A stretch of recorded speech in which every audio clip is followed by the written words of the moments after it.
Apa kabar pemirsa? Bertemu lagi bersama saya Rida Reski dalam Warta Parlamentaria. Kami sudah menyiapkan beragam informasi seputar kinerja dan kegiatan anggota DPR RI. Inilah Warta Parlamentaria selengkapnya.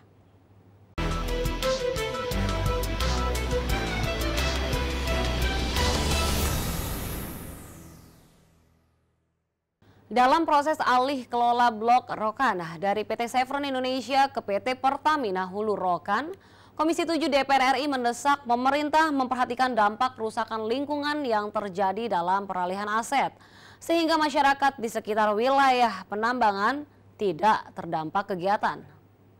Ditemui dalam kunjungan lapangan ke Blok Rokan, Provinsi Riau beberapa waktu lalu, anggota Komisi 7 DPR RI Abdul Wahid menegaskan, limbah bahan berbahaya dan beracun harus dikelola secara ketat dalam proses transisi Blok Rokan.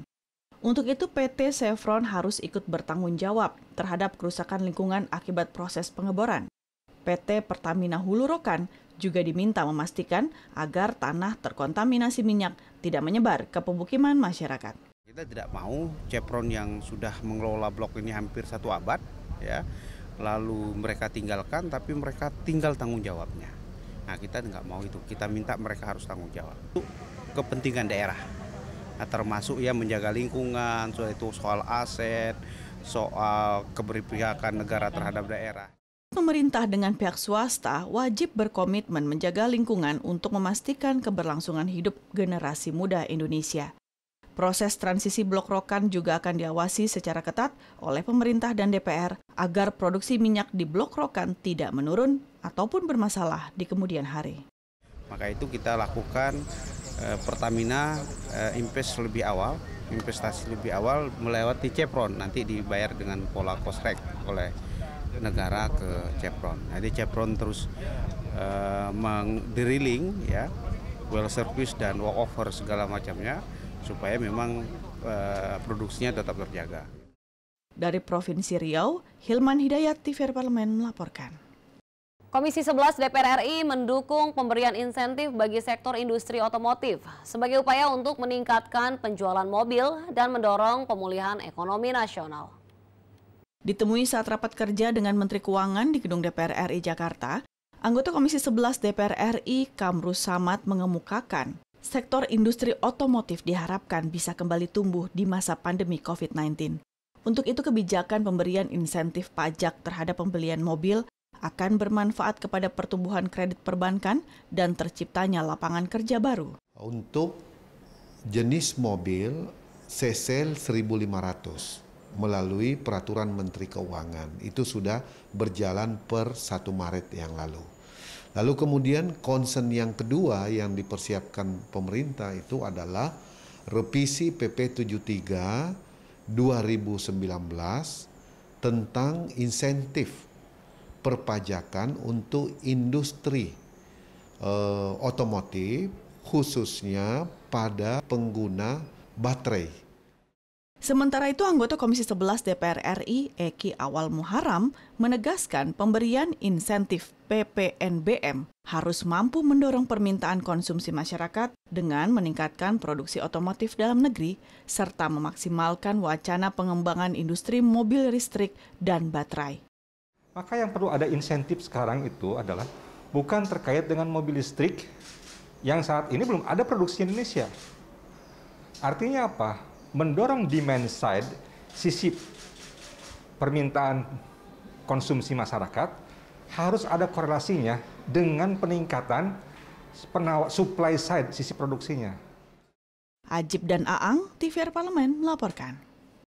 Dalam kunjungan spesifikasi ke Provinsi Sumatera Barat, anggota Komisi 2 DPR RI Rifki Nizami Karsayuda menjelaskan kegiatan mafia tanah merupakan kejahatan terstruktur dengan bentuk kasus beragam seperti memalsukan dokumen, memalsukan surat keterangan tanah, ataupun merubah batas tanah. Anggota Komisi 2 DPR RI Rifki Nizami mengatakan, untuk memberantas mafia tanah perlu ada upaya sistemik disertai keseriusan dari pihak terkait. Rifki meminta pemerintah tidak ragu menangkap dalang kejahatan mafia tanah jika perlu bentuk Satgas Pemberantas Mafia Tanah di setiap provinsi. Panja ini menjadi penting dibentuk oleh Komisi 2 DPR RI bersama-sama dengan Kementerian ATR BPN, nanti kita akan libatkan institusi penegak hukum untuk bisa mengcapture apa sebetulnya persoalan utama dari mafia tanah. Di luar aspek hukum, tentu ada aspek-aspek lain, misalnya reformasi birokrasi, bagaimana kita menghadirkan single entry data di BPN dan seterusnya. Dan itu yang nanti akan menjadi penting temuan itu untuk kemudian kita tindak lanjuti dalam kebijakan-kebijakan di Komisi 2 DPR RI. Rifki menambahkan salah satu upaya untuk mencegah mafia tanah yaitu dengan mendigitalisasi sertifikat untuk mempersempit ruang gerak mafia tanah sebagai bentuk perlindungan untuk masyarakat agar data pertanahan terintegrasi dan mencegah sengketa. Sebab hingga kini Indonesia belum memiliki basis data yang kredibel. Sehingga kita akan bisa nanti melihat, mencari berdasarkan nama, by name, by location, melalui informasi yang terbuka melalui internet untuk kemudian mengetahui sebetulnya tanah di Indonesia ini milik siapa saja. Nah itu sampai hari ini kita belum melangkah sejauh itu. Dari Sumatera Barat, Andri, TVRI Parlemen melaporkan. Jangan kemana-mana pemirsa, karena kami masih memiliki banyak informasi lain dalam Warta Parlamentaria. Di antaranya datang dari peran perempuan dalam perkembangan sektor UMKM Indonesia. Setelah jeda berikut ini.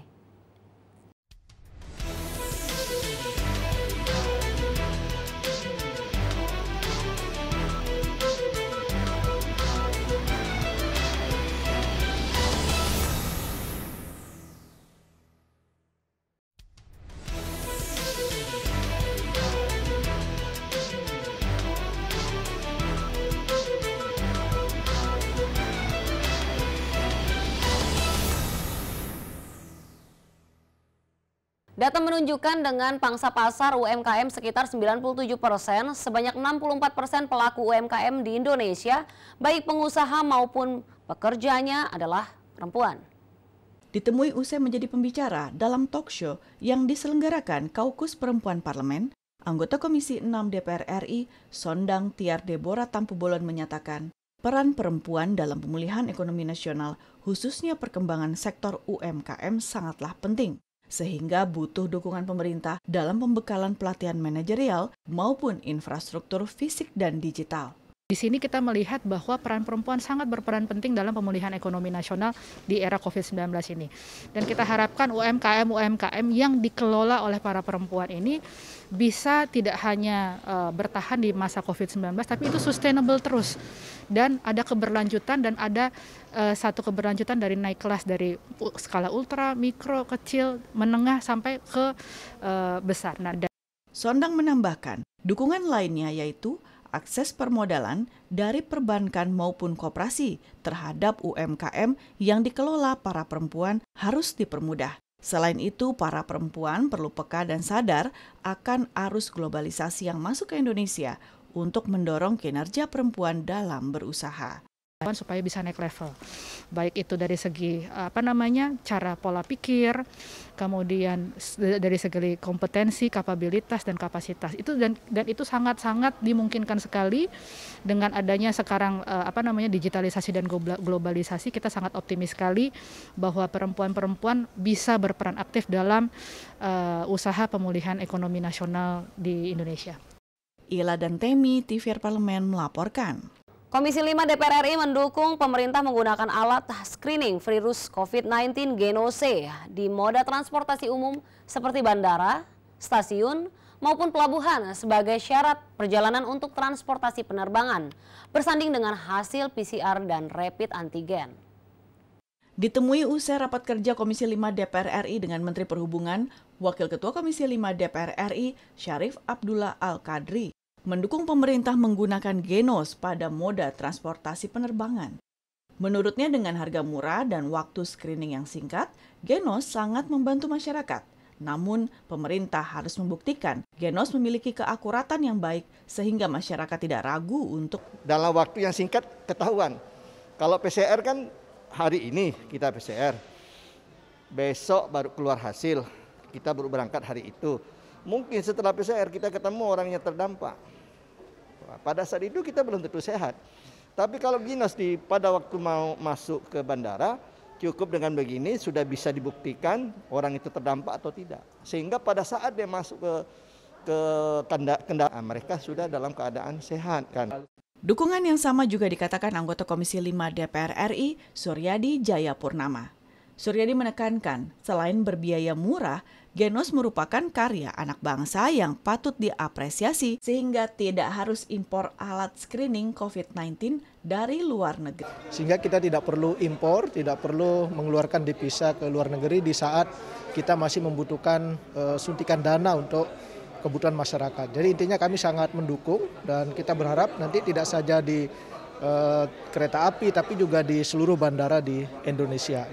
Dari Senayan, Jakarta, Mahir dan Teguh, TVRI Parlemen melaporkan. Komisi 10 DPR RI mendorong gerakan pramuka menyesuaikan diri dengan era digital untuk tetap menarik kaum muda, namun dengan tetap mempertahankan jati diri. Ditemui pada rangkaian kunjungan kerja Komisi 10 DPR RI ke Provinsi Sumatera Selatan, anggota Komisi 10 DPR RI, Dwita Ria Gunadi memaparkan, gerakan pramuka harus bisa segera beradaptasi dengan perkembangan era digital. Dwita Ria khawatir pramuka akan semakin ditinggalkan kaum muda. Dengan perkembangannya teknologi industri saat ini, harusnya pramuka juga cepat beradaptasi karena perubahan ini secara dinamis harus diikuti dengan program-program yang serba digital juga. Jadi pramuka itu bisa berkolaborasi dengan stakeholder yang lain di daerah dalam memanfaatkan digital pramuka. Dwi Taria sangat berharap gerakan pramuka mampu memberi pengaruh baik kepada generasi muda melalui media digital yang saat ini dimiliki hampir semua anak-anak. Tapi bagaimana mereka memperkenalkan wilayah tempat mereka kemah itu menggunakan digital gitu. Jadi anak-anak itu tidak hanya dilatih baris berbaris, sekarang apalagi era revolusi 4.0 sedang menuju 5.0, mereka harus beradaptasi dengan cepat. Dwi Taria menilai gerakan pramuka bagi kalangan muda masih diperlukan sebagai wadah pendidikan karakter calon-calon pemimpin bangsa ke depan. Dari Sumatera Selatan, Nur Fuad, TVRI Parlemen melaporkan. Komisi 5 DPR RI berharap LPJK bisa melaksanakan tugasnya secara profesional dan sesuai dengan tupoksinya. LPJK juga diminta agar melakukan pengawasan terhadap perusahaan-perusahaan konstruksi. Ditemui di Gedung Nusantara DPR RI dalam agenda RDPU bersama Lembaga Pengembangan Jasa Konstruksi atau LPJK, anggota Komisi 5 DPR RI Muhammad Aras berharap LPJK bisa melaksanakan tugasnya sesuai dengan tupoksi. Aras mengatakan LPJK harus bisa mengawasi kinerja perusahaan secara objektif. Terkait dengan pelaksanaan tugasnya sebagai lembaga yang mempersiapkan tenaga-tenaga ahli, pengawasan dan tentu menilai juga sejauh mana konstruksi ini berjalan dengan baik, sesuai dengan kualitas diharapkan atau seperti apa. Dan mereka juga tentu melakukan pengawasan-pengawasan terhadap perusahaan-perusahaan yang tentu bekerja baik dan yang bekerja tidak baik. Anggota Komisi 5 DPR RI Sukamto mengatakan, LPJK mempunyai kewajiban untuk mensejahterakan para anggota jasa dan konstruksi dengan cara memberikan kemudahan-kemudahan bagi peserta lelang. Saya berharap LPJK ini lebih profesional, ya, lebih transparan. Apalagi pada saat ini LPJK dibayar yang tertinggi oleh pemerintah, APBN 29 miliar. Ya, ini hendaknya lebih profesional dan bisa meningkatkan kualitas bangunan-bangunan ke depan. Vinita dan Koko, TVRI Parlemen melaporkan. Pemirsa, kami masih memiliki banyak informasi lain dalam Warta Parlamentaria. Tetaplah bersama kami.